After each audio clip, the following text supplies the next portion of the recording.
సింధు ఈ కేసు వేయడానికి ముఖ్య కారణం నా క్లయింట్ని బ్లాక్మెయిల్ చేసి ఏదో విధంగా డబ్బు గుంజాలనే.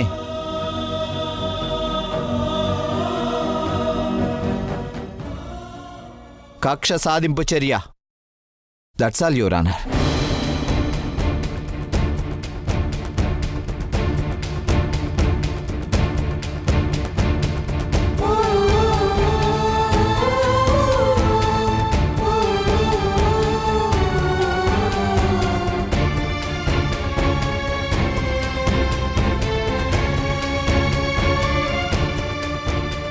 Bhavani, any cross examination?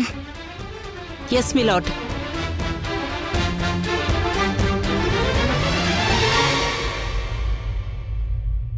మీరు సింధు పిల్లల్ని హాస్పిటల్లో వదిలేసి రావటం మీ కళ్ళతో మీరు చూసారా? అంటే అది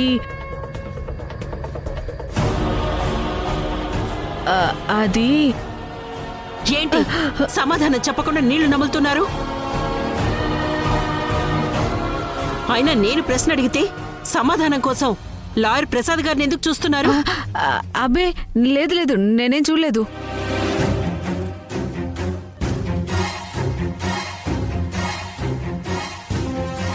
మరి నేను అడిగిన దానికి నేరుగా సమాధానం చెప్పండి. సింధు పిల్లల్ని వదిలేసి రావటం మీ కళ్ళతో మీరు చూశారా? చెప్పండి, చూసారా?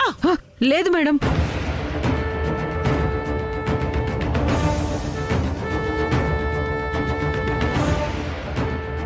జైలర్గా ఒక ఖైదీతో నేను వెళ్ళడం కుదరదు. అందుకే సింధుతో పాటు మా స్టాఫ్ని పంపించాను. మా స్టాఫ్ ఇచ్చిన సమాచారం మేరకే జరిగిందే నేను చెప్పాను. My lord, note this point. ఇంకా మీరెళ్ళొచ్చు. నమస్తే.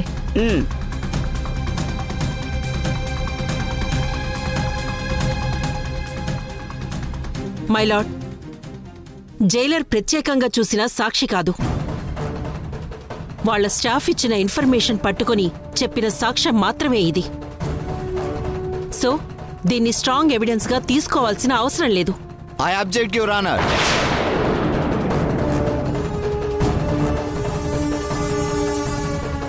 జైల్ స్టాఫ్ హాస్పిటల్లో చూసిందే జైలర్ గారికి చెప్పారు. అదే వారు కోర్టులో సాక్ష్యంగా చెప్పారు. సో దీన్ని సాక్ష్యంగా పరిగణించే అవకాశం ఉంది.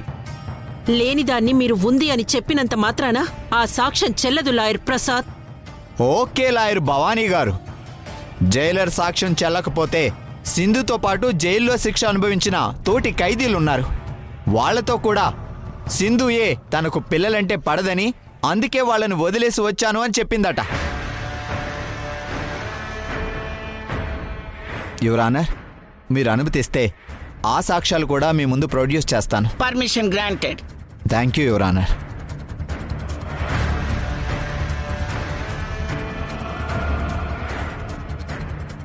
కృష్ణవేణి, కృష్ణవేణి, కృష్ణవేణి.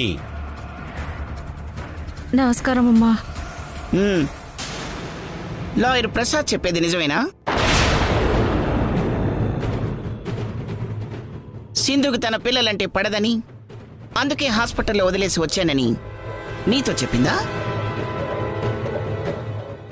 చెప్పింది madam.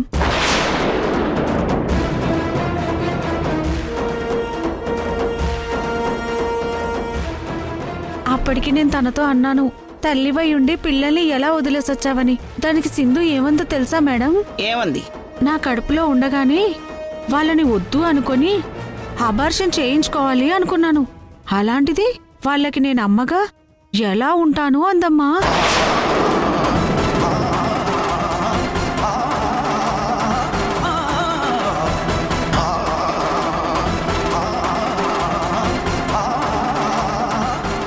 Bhavani, any cross examination? No milord. ఇంక నువ్వు వెళ్ళొచ్చు.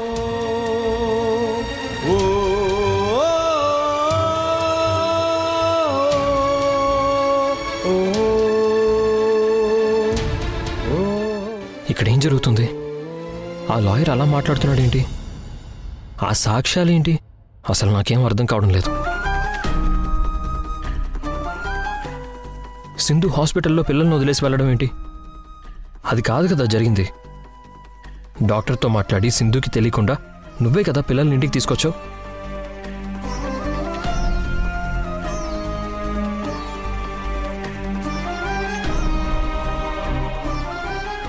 ఇప్పుడేంటి ఇలా దొంగ సాక్ష్యాలు చెప్పిస్తున్నారు?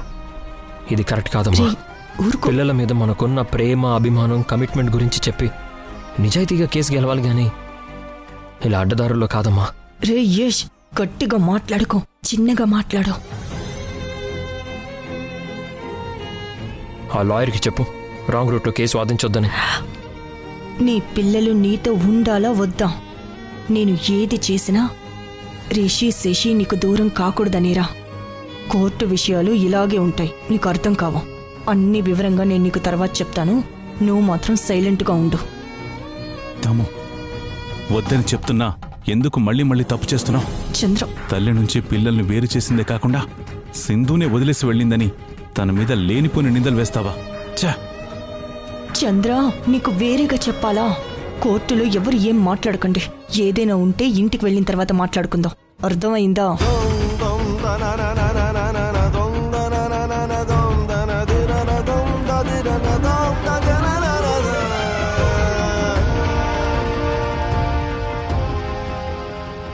మై లార్డ్, మీరు అనుమతిస్తే సింధు భర్త అయిన యష్ని నేను కొన్ని ప్రశ్నలు అడగాలనుకుంటున్నాను. Yes, permission granted. Yash Yash Yash.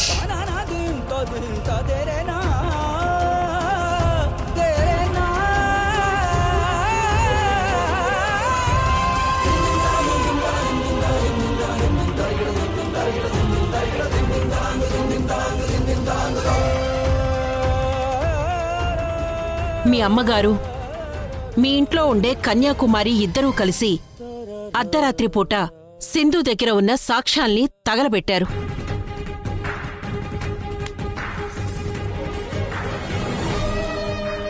అది నిజమా కాదా? నిజం చెప్పాలా అబద్ధం చెప్పాలా? ఏంటి ఆలోచిస్తున్నారు? నిజమైతే నిజమని చెప్పండి, అబద్ధమైతే అబద్ధమని చెప్పండి. ఎందుకంటే అంతరాత్మని మీరు మోసం చేసుకోరనే నేను నమ్ముతున్నాను.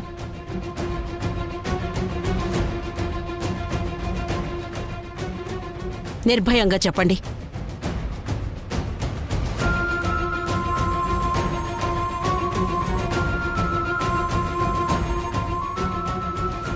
యష్, ఏంటి దిక్కులు చూస్తున్నారు?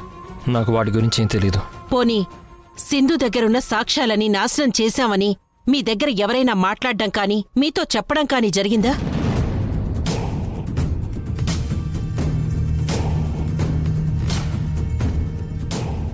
చెప్పండి యష్,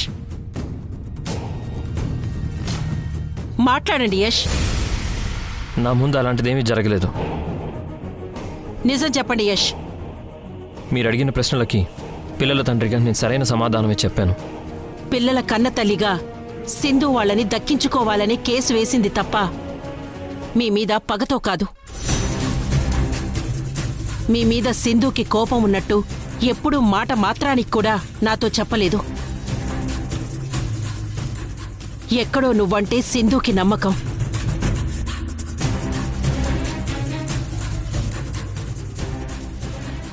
తప్పు చేయవన్న కాన్ఫిడెన్స్ ఉంది, బయటకు చెప్పుకోలేని ఇష్టం కూడా ఉంది.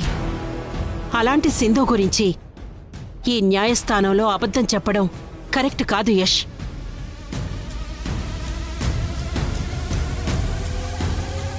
ప్లీజ్ యష్, ఇంకొకసారి బాగా ఆలోచించుకొని నిజం చెప్పండి ప్లీజ్.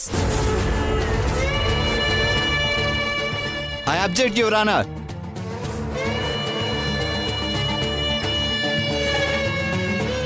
నా క్లయింట్ని భవానీ మాటలతో ఇన్ఫ్లుయెన్స్ చేస్తుంది.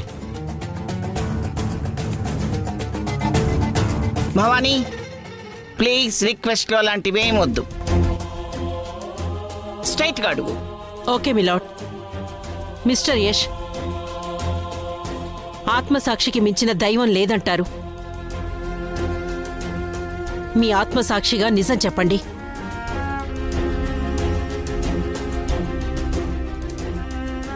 నేను అబద్ధం చెప్పడం లేదు.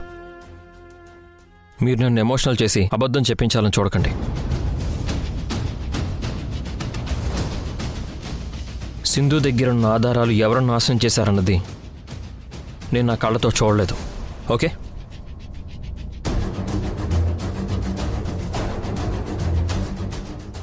ఓకే, మీరు వెళ్ళొచ్చు.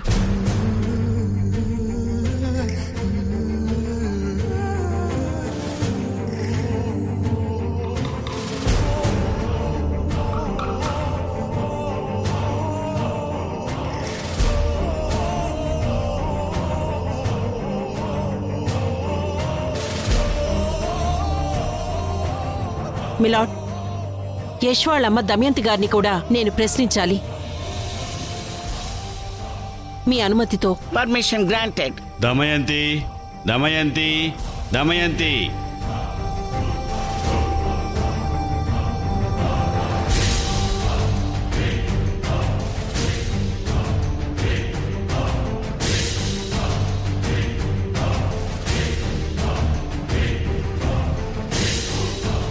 సింధుకి డెలివరీ చేసిన డాక్టర్ మీకు తెలుసా? తెలుసు. డాక్టర్ ఎలా తెలుసు మీకు? సింధుకి డెలివరీ కాకముందు నుంచే తెలుసా? అదేం లేదసలా. సింధు పిల్లల్ని కని హాస్పిటల్లో వదిలేసి వెళ్ళిపోతే ఆ డాక్టర్ మాకు ఫోన్ చేసి చెప్పింది. ఎలా చెప్తుంది ఆ డాక్టర్? మీరెవరో తెలియకుండా, మీ అడ్రస్ కూడా లేకుండా మీ కాంటాక్ట్ నెంబర్ ఆ డాక్టర్కి ఎలా తెలిసింది?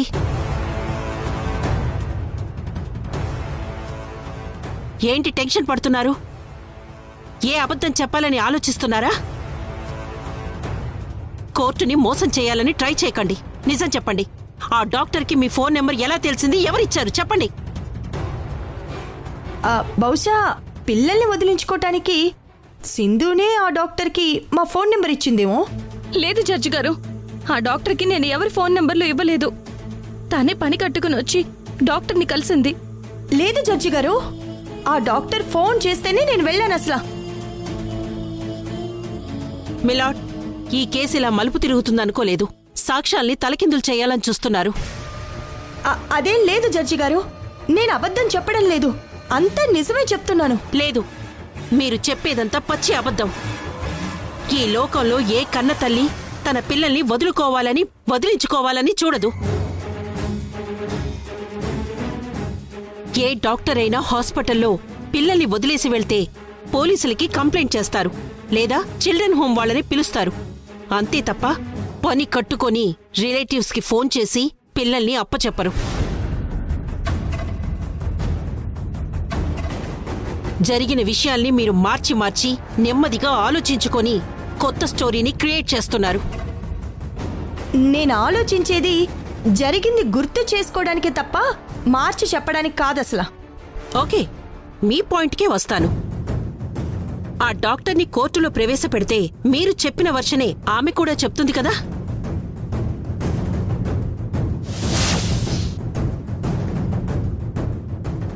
ఖచ్చితంగా చెప్తుంది. ఎందుకంటే జరిగింది అదే కాబట్టి. మిలాడ్, ఈ కేసు ముందుకు వెళ్లాలన్నా, నిజానిజాలు బయటికి రావాలన్నా రాజమండ్రి గవర్నమెంట్ హాస్పిటల్లో సింధుకి డెలివరీ చేసిన డాక్టర్ని సాక్షిగా కోర్టులో ప్రొడ్యూస్ చేయాలి. అందుకు మాకు కొంత సమయం ఇవ్వాల్సిందిగా కోర్టు వారిని సవినీయంగా కోరుకుంటున్నాను. Permission granted.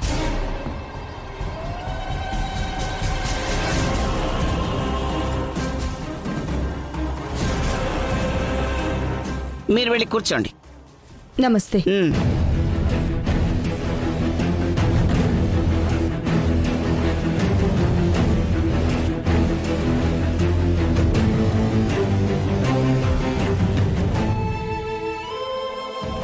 ఈ కేసును ఎల్లుండికి వాయిదా వేస్తున్నాను. ఆ వాయిదా హీరింగ్కి తప్పనిసరిగా డాక్టర్ని కోర్టులో హాజరుపరచండి. Thank you milord. Court is అజెండ్.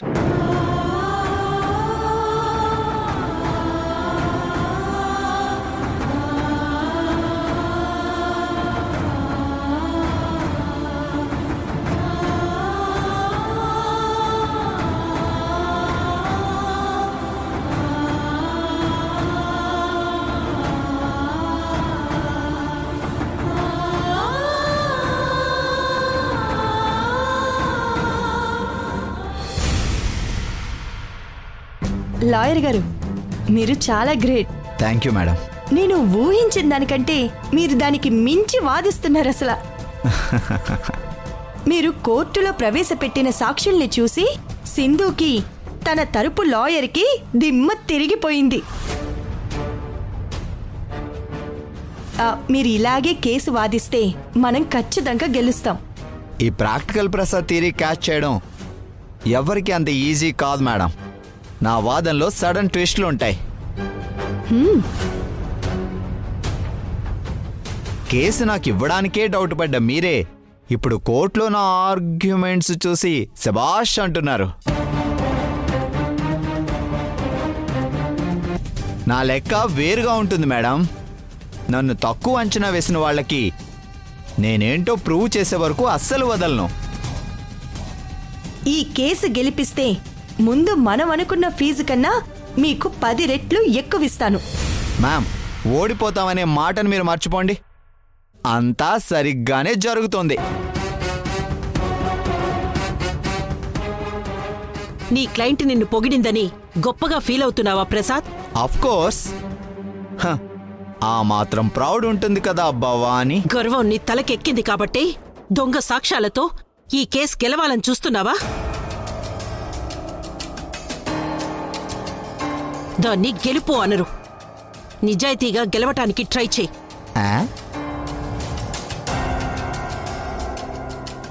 ఇలా అడ్డదారుల్లో కాదు. కోర్టుకు కావాల్సింది సాక్ష్యాలు. అవి నేను ప్రొడ్యూస్ చేశాను. ఆ సాక్ష్యాలు నిజమా అబద్ధమా అని నువ్వెలా చెప్తావు? అవునులే, అడ్డమైన కేసులు తీసుకొని ఎలా పడితే అలా వాదించటం నీకు అలవాటే కదా. ఏం మాట్లాడుతున్నావు అసలు? మాదడ్డమైన కేసేంటి? నీదే పనికిరాని కేసు. ఎవరి కేసు జెన్యునో కోర్టులో ప్రూవ్ చేస్తాను. ఒక్క విషయం గుర్తుపెట్టుకోండి, నేను ఏ కేసు వాదించినా న్యాయం వైపే ఉండి పోరాడతాను. అన్యాయాన్ని ఓడించి అధపాతాళానికి తొక్కేస్తాను. ఏ లాయర్ అయినా తన క్లయింట్కి న్యాయం చేయాలనే పోరాడతాడు. అయినా కోర్టులో వాదించాల్సింది ఇలా కోర్టు టైం అయిపోయిన తర్వాత వచ్చి ఇలా బయట నాతో వాదించడం వల్ల ఏం ప్రయోజనం ఉండదు. నీకు టైం వేస్ట్ తప్ప. టైం ఎప్పుడు నీ వైపే ఉండదు ప్రసాద్, నా వైపు టర్న్ అవుతుంది. అప్పుడు చెప్తాను. ఆహా,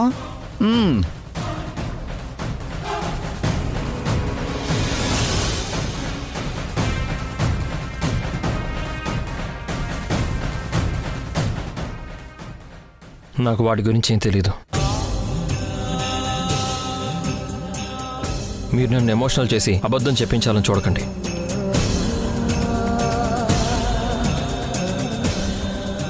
సింధు దగ్గర ఉన్న ఆధారాలు ఎవరు నాశనం చేశారన్నది నేను నా కళ్ళతో చూడలేదు.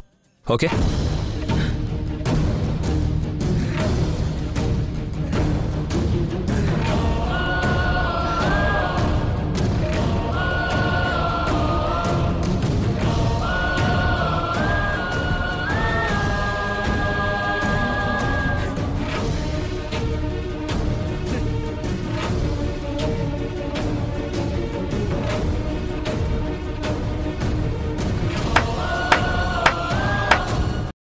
బాగుంది యష్, చాలా బాగుంది. చివరికి నువ్వు కూడా నీ క్యారెక్టర్ని ఇలా చంపుకుంటావని నేను ఊహించలేదు. అప్పుడు ఇప్పుడు నా క్యారెక్టర్ కరెక్ట్గానే ఉంది సింధు. ఏంటి ఏంటి కరెక్టా? అసలు నిజం దాచిపెట్టి దొంగ సాక్ష్యాలతో నా పిల్లల్ని నాకు కాకుండా చేయడమేనా కరెక్ట్? ఎందుకు మీరంతా ఇలా దిగజారిపోతున్నారు? మీ వ్యక్తిత్వానికి మీరు విలువనివ్వరా? నేనెప్పుడూ నేను నమ్ముతూనే వస్తున్నాను యష్, కానీ నా విషయంలో ప్రతిసారి నువ్వు ఒక్కొక్క మెట్టు కిందకి జారిపోతూనే ఉన్నావు. నేను నా కన్న బిడ్డల్ని హాస్పిటల్లో వదిలేసి వెళ్ళానా? ఏం జరిగిందో నీ నోటితో చెప్పకపోయినా నీ అంతరాత్మకి తెలుసు. తెలిసి కూడా తప్పు చేస్తున్నావు యష్. ఏయ్, ఏంటే తెగ రెచ్చిపోతున్నావు? నా కొడుకేమి తప్పు చేయలేదు. నీలాంటి తప్పుడు మనిషి దగ్గర వాడి పిల్లలు పెరగకూడదని కోర్టులో పోరాడుతున్నాడు. మీది పోరాటం కాదు, పన్నాగం.